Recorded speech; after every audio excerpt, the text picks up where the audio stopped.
안녕하세요. 오늘은 경제 위기가 왔을 때 경제를 배워야 하는 이유에 대해서 좀 설명을 드리려고 해요. 우선 경제가 관심이 없으신 분들도 많이 계실 거라고 생각해요. 그런데 지금 경제 위기가 제가 올 것 같다고 했는데 왜 재테크에 실패할지 그리고 뭐가 부족했는지 한번 점검을 해볼 수 있는 기회를 가질 거예요. 그리고 경제가 왜 어려운데 부동산과 주식이 오르는지 이해가 안 된다. 이게 작년 말까지 엄청난 부동산 가격이 뛰었잖아요. 개념을 좀 바꾸셔야 돼요. 그게 시중에 부동자금이나 은행 예금, 부동산이 사상 최대라는데 그 많은 돈들이 어디서 나올까요? 전부 화폐의 값어치가 떨어진 거예요. 자산의 가격이 오른 게 아니고요. 그러면 저희가 의문을 가졌던 거에 대해서 설명이 됩니다. 불경기라 해서 돈의 가치가 하락되는 것도 아니에요. 우리 한국은행이나 각 국가의 중앙은행이 돈을 인쇄하는 거죠. 돈의 가치가 내린다는 것은 이 말과 똑같습니다. 왜 가치가 내려갈까? 경기를 살려보려는 정부, 중앙은행의 노력, 정부는 적극적으로 재정 정책을 통해서 지출을 늘리고 시중에 돈을 풀고 각종 금리 인하 등을 통해서 유동성을 끊임없이 공급하기 때문이겠죠. 과거에는 은행이 금을 갖고 있는 만큼 돈을 찍어낼 수 있다라는 게 있었는데 그게 폐지됐어요. 이제는 국가가 종이에 숫자를 적어둔 신용을 파는 거예요. 그래서 여기 그래프를 보시면 좀 극단적으로 제가 그렸는데 이렇게 계속 상향을 해요. 주식과 부동산, 예를 들면 모든 거에 해당됩니다. 자산은. 근데 돈이 천천히 올라가다가 이렇게 경제 위기가 한번 몰아쳐요, 이쪽으로. 그럼 이때 하는 게 뭐겠어요? 당연히 돈을 풀겠죠. 계속 돈을 풀어요. 계속 막 돈을 막 풀어요. 어떻게 해주고 세금 깎아주고 뭐 투자해라, 투자해라 계속 얘기를 해줘요. 그게 정부입니다. 그래서 제가 달러 가치가 올라간다는 이유는 일시적으로 화폐의 값어치가 단기적으로 급등하게 돼요. 서로가 서로를 못 믿는 거죠. 기존에 투자하던 돈을 다 빼버리는 거예요. 너도 나도 돈만 쥐려고 하는 거죠. 이 시기부터. 그래서 우리들은 무엇을 해야 될까? 평소에 돈을 많이 들고 있지만 자산을 갖고 있지 않고 예금을 많이 들어두신 분 있잖아요. 이럴 때일수록 기회라고 생각이 돼요. 평소에는 10달러짜리가 지금은 5달러가 된 거잖아요. 어찌 보면. 그 기업의 가치가 사라진 게 아니에요, 이게. 기업의 가치가 사라진 게 아니라 쉽게 설명을 좀 할게요. 예를 들면 코카콜라가 있다고 칩시다. 코카콜라가 32년 전에는 주당 30배를 더 벌어요. 주가는 30배가 올랐죠, 실제로. 다른 이 코카콜라를 제외한 내린 주식도 있습니다. 반토막이 난 것도 있어요. 주식은 로또가 아니에요. 회사가 좋으면 당연히 주가가 오르고 코카콜라 가치가 예를 들면 3달러였다 칩시다. 3달러였어요, 평소에. 근데 이제 30년 뒤에 이게 30배가 올랐으니까 90달러가 됐을 거 아니에요. 아주 간단한 거예요. 회사가 좋으면 주가가 오르고 또 복잡하지도 않아요. 회사가 좋다면. 사람들은 전쟁이 나도 콜라를 마시고 언제든지 콜라를 마시기 때문에 오르는 거예요. 매출도 30배를 올랐죠. 근데 사람들은 너무 멀리 가서 시장을 예측하려고 해요. 그것은 완전한 시간 낭비입니다. 아무도 예측하기가 어렵습니다. 경제는 그 누구도 예측 못해요. 그러나 미래를 예측하는 것보다 저희들이 쓸 수 있는 재료가 있어요. 그것은 팩트입니다. 팩트가 뭐냐? 과거 자료가 유용하다는 얘기입니다. 반면에 만약에 호텔 관련 주식을 가지고 있다고 치면 예약률이랑 점유율들이 나오잖아요. 그러면 앞으로도 이 호텔은 성장하겠구나 이런 것을 유추할 수 있죠. 자동차도 마찬가지입니다. 자동차 판매량이 올라요. 그리고 자동차에 미래가 있어요. 그러면 결국은 다 치수로 나오잖아요. 어느 정도 수익이 났고 어느 정도 팔리고 있다. 이것들은 값이 중요한 겁니다. 뭐 자동차가 있다면 자동차에 대한 보급률, 뭐 요즘엔 전기차가 뜬다더라 하면 이제 전기차. 이런 것들은 다 팩트입니다. 예측이 아닌 있는 사실에 대한 숫자로 나온 산수입니다.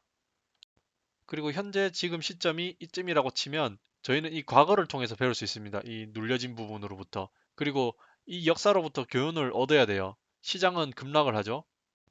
실제로 93년간 50번 이상 시장이 마이너스 10% 이상은 그 이상 급락했어요. 93분의 50이니까 대략 경련으로 시장이 10% 이상 빠진다는 거죠. 이게 무엇이냐? 조정이에요. 너무 올라가 버리면 어느 정도 너무 비싸네 하고 좀 내려가는 거예요. 팽창하다가도 올라갔다가도 팽창하고 또 중간에 한번 내리고. 그런데 이 사실을 모르면 주식이라든지 투자를 하지 말아셔야 됩니다. 부동산도 마찬가지예요. 근데 이제 제 채널을 봐주시는 구독자분들은 이제 현금을 어느 정도 보유했을 거라고 믿어 의심치 않아요. 근데 이러한 급락은 이용을 해야 돼요. 왜냐하면 아까 전에 코카콜라가 원래 90달러였는데 저러한 것 때문에 갑자기 45달러가 돼버렸어요. 그러면 저희 뭐 소위 말해서 백화점에 쇼핑하듯이 반값이 된 거잖아요. 주워야죠, 당연히.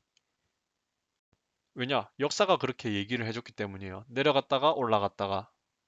이것을 조정이라고 해요, 조정. 뭐 조선시대 정부를 뜻하는 게 아니라 적당히 올라갔으면 내려와라 라고 이제 끄집어 내린다라고 보시면 될 것 같아요. 여러분들도 이 시장의 변동성을 이용해서 수익을 내실 수 있어요. 앞에서 제가 돈을 막 푼다고 했잖아요. 거기서 질문이 있을 거예요. 돈을 풀면 좋아지겠네? 근데 이게 바로 반영이 되기가 어려워요. 천천히 올라가는 거죠. 여기서 경제 주체라 하면 기업과 개인입니다.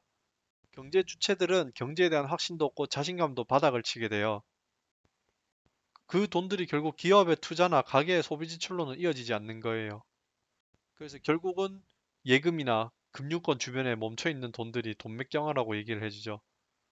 그리고 아무리 돈을 풀어도 돈이 돌지 않는 유동성의 함정입니다. 근데 그 국가가 바로 일본이에요. 버블 당시에 2,500만 엔 하던 게 91년엔 7천만 엔이 되었어요. 일본은 매우 특별한 케이스입니다.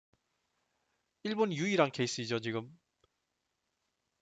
1985년 플라자 합의 이후에 거품이 붕괴되는 1990년대까지 단기간에 주식과 부동산이 3배에서 4배가량 급등했어요.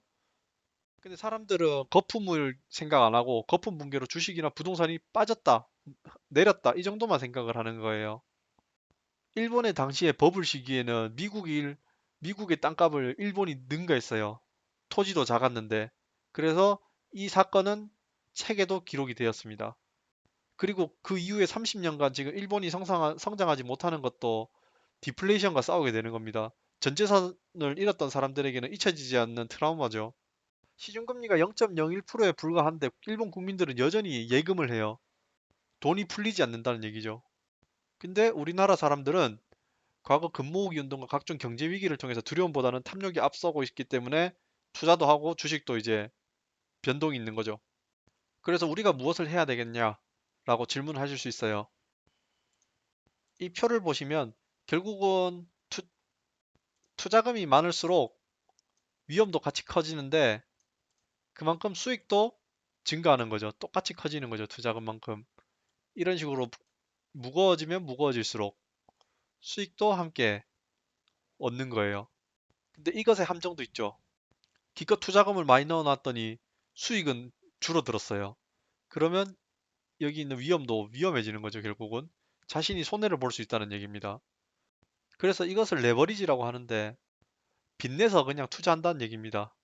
생각외로 단어들이 전부 다 복잡할 뿐이지 그렇게 어려운 내용은 아니에요. 경제라는 것도. 쉽게 접근하면 돼요. 개념만. 그래서 적당한 투자금과 조그마한 위험만 가지고 적당한 수익을 추구하시는 분들은 적당하게 챙겨 드시면 됩니다. 이번에도. 지금 위기니까. 이 시기니까요. 근데 이게 어디까지 내려갈지는 그 누구도 예측을 할 수는 없어요. 뭐 미래에서 오지 않는 이상은.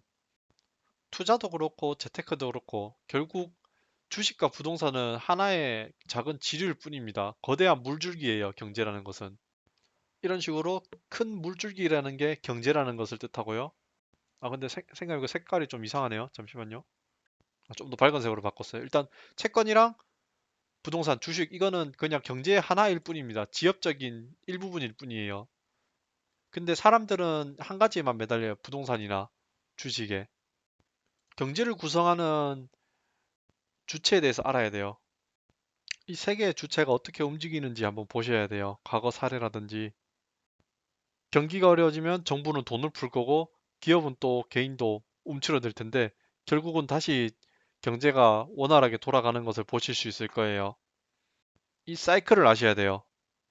평소에는 정부에서는 방관을 하다가 경제가 조금 쭈그러든다 하면 이제 정부의 개입이 커져요. 경제가 쭈그러들면 같이 개인도 쭈그러들죠. 근데 이제 아까 얘기했듯이 돈을 풀게 되면 다시 기업과 개인들은 소비를 하기 시작합니다. 그럼 다시 경제는 돌아오고 정부는 다시 원위치로 되돌아가는 거죠. 이러한 구조입니다. 경제는 예측하기가 어려운 거예요. 그냥 대응만 가능할 뿐이죠. 인공위성을 쏘아 올리거나 미사일을 쏘는 것은 과학의 영역이고 이렇게 어떻게 날아가냐, 바람은 얼마나 부냐 그런 것들이 계산이 가능한 물리 요소입니다. 궤적과 온도, 풍향, 바람 이런 것들이죠. 좀 쉽게 그림으로 설명을 드리자면 시장 경제라는 것은 패닉과 기대 심리가 있는 거예요. 사람은 아까 앞서 얘기했듯이 과학 같은 물리랑 예측이 가능한 것이지만은 경제라는 것은 인간의 심리입니다. 사람은 말도 안 되는 계기로 패닉에 빠지기도 하고 거품을 만들기도 해요. 전 세계인, 즉 수십억 인구가 내리는 결정이 경제를 예측 불가능한 영역으로 만들기 때문이죠. 우리가 알고 있는 뉴턴도 천문학을 예측을 다 해냈잖아요. 그런데 왜 투자에 실패했을까요? 뉴턴은 이렇게 얘기했습니다. 자신이 실패한 이유는 대중들의 광기는 전혀 예측을 하지 못했다. 단순한 물리적인 지표가 아니었다. 시장 자체는 예측하면 안 됩니다. 항상 상황에 대응을 해야죠. 그리고 사랑에 빠지면 안 돼요. 한 가지 종목에. 영원한 것은 없어요. 계속 변합니다. 그리고 정부, 기업, 개인이 작동하는 원리에 대해서 배워야 돼요. 그리고 돈에 대한 개념을 바로 세워야 됩니다. 돈의 양을 결정하는 유동성을 읽을 수 있는 눈을 키워야 됩니다. 정부에서 돈을 푼다. 미국 FED에서 돈을 푼다. 이제 우리나라는 하나의 나라가 아닙니다. 전 세계랑 묶어져 있어서 세계의 경제도 관심을 가지셔야 됩니다. 특히나 돈의 교환 비율인 국가 간 교환 비율인 환율에 대한 이해는 필수입니다. 부도가 온다 안 온다에 대한 허황된 뉴스에 휘둘리지 않을 수가 있습니다. 공부를 하면 정부 기업 개인과의 가계에 대해서 먼저 공부를 하신 뒤에 관심 있는 투자 상품들을 한번 공부를 해 보십시오. 그 이후에 투자해서도 늦지 않습니다. 이번 경제 위기도 한번 잘 보십시오. 부동산, 주식, 채권, 원자재든 어느 종목이든 상관이 없어요. 여러분들께서 관심을 가질 만한 종목이면 상관이 없습니다. 그렇다고 너무 전업 투자자가 되라는 얘기도 아닙니다. 근육 키우고 지방을 빼자고 24시간 운동을 할 수는 없는 얘기입니다. 평소 생업에 종사하면서 경제도 함께 공부를 하는 것이 좋다는 게 저의 의견입니다. 그리고 어느 정도 공부가 됐다 하면 그 이후에 가서 한번 싸워보는 겁니다. 시장이랑.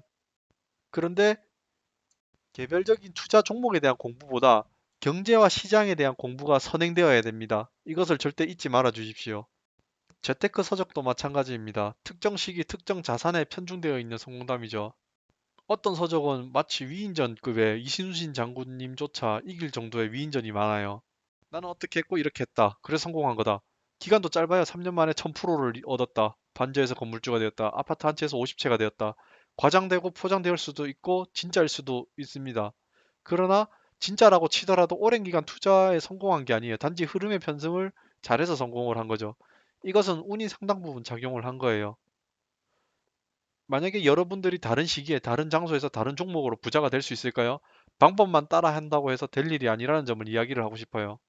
실제로 워렌 버핏이나 피터 린치 같은 사람들도 연평균 수익률이 20에서 30%밖에 안 돼요.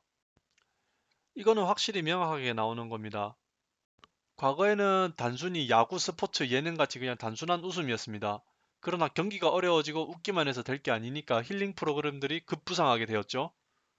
그런데 이제는 힐링만으로 해결이 안 되니까 불안감이 엄습 오고 엄습 해오고 뭔가라도 해야겠다는 마음이 프로그램에도 편성이 되는 거예요. 그래서 최근 각종 경제, 시사, 정치 관련된 프로그램들이 종편 채널에서는 24시간 진행되고 있습니다.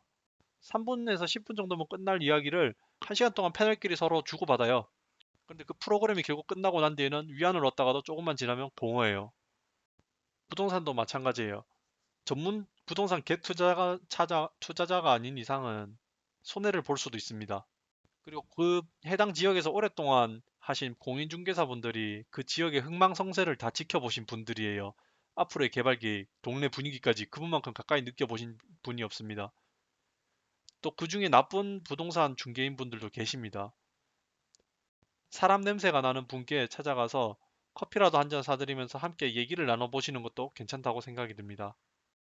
주식 전문가도 마찬가지입니다. 적당히 차트 펼쳐놓고 이런저런 전망을 하죠. 선을 긋고 구부러뜨려가지고 언제는 익절을 하고 언제는 손절을 하고 뚫고 올라오면 보유를 하고 뚫고 내려가면 팔아라고. 무슨 점쟁이 같아요, 이것도. 주식이든 부동산이든 내일의 경제시장을 쉽게 예측할 수 있는 사람은 없습니다. 그분들은 단지 시장 가격이 어떻게 바뀔지 모르기 때문에 스스로 투자하는 대신에 뒤에 서서 지시를 하는 거예요. 결국 총이랑 방탄모를 주고 네가 전쟁에 나가서 싸우라고 등을 떠미는 거죠. 거기서 손해를 보는 거는 결국 개인입니다. 그리고 돈을 벌게 해주겠다는 사람들을 순진하게 믿지는 마세요. 그 사람은 바보이거나 사기꾼입니다. 그리고 경제 분석가들의 말을 믿지 말라는 의미가 아닙니다. 그분의 의견들도 참고를 하고 본인이 흡수할 수 있는 지식은 흡수하는 것입니다. 경제 예측보다 해당 종목이랑 비전에 대해서 공부하는 게 맞아요. 요즘에는 학교가 개학이 안 되잖아요. 그러면 당연히 교육주, 인터넷에서 인터넷 교육을 많이 하겠구나 라는 생각에 이제 교육주를 사들이기 시작합니다. 결국은 장기적으로 봤을 때는 크게 성장을 할지는 모르겠습니다. 그러나 먼 미래에 모든 자동차가 생긴다 치고 무인 자동차가 나온다 치면 무인 자동차랑 관련된 주식이 무엇이 있을까요? 그것도 한번 고민을 해봐야 됩니다. 실제로 현재 코로나가 터진 이후에 넷플릭스의 주가는 그렇게 빠지지 않았어요. 많이 안 빠지고 조금 빠졌습니다. 왜냐? 사람들이 집에서 할 일이 없기 때문이죠. 반면에 디즈니는 많이 내려요. 왜 디즈니가 내리냐? 디즈니 공원이 문을 닫았기 때문이죠. 생각외로 단순해요, 이렇게. 사람들의 마음이 이렇게 단순합니다. 이런 것들을 한 발짝 멀리 떨어져서 지켜보고 분석을 하는 능력을 키우시면 됩니다. 여기서 돈이 언제 공급이 되고 돈이 많이 풀리면 그 돈들은 결국 어디로 갈 것인가를 보는 거죠. 좀 힘들다 싶으면 이렇게 돈을 계속 풀어줘요. 이 돈들이 결국 어디론가 간다는 얘기입니다. 시간이 지남에 따라서. 그것을 예측을 하는 거죠. 왜냐? 과거에는 그런 데이터가 다 축적이 되어 있습니다. 생각외로 쉬워요. 아침에 일어났는데 창문에서 내려다보니 서울의 한강이 보인다. 기분 좋잖아요. 누구나 살고 싶어 하는 집에 그래서 가격이 오르는 겁니다. 결국 우리는 무엇을 사야 될까요? 필수 기업을 사야 되는 겁니다. 필수 기업이라 하면 항상 꾸준한 기업이에요. 고도의 기술력도 있고 수가 얼마 되지 않았습니다. 그리고 생명과 관련이 있습니다. 석유, 식량, 에너지, IT 생태계, 바이오 이런 종목들이죠. 반면에 3순위나 4순위는 위험합니다. 결국은 로봇이 대체될 확률이 높습니다. 이것은. 오늘의 내용은 이까지 하고 다음에 또 새로운 내용으로 찾아뵙겠습니다. 감사합니다.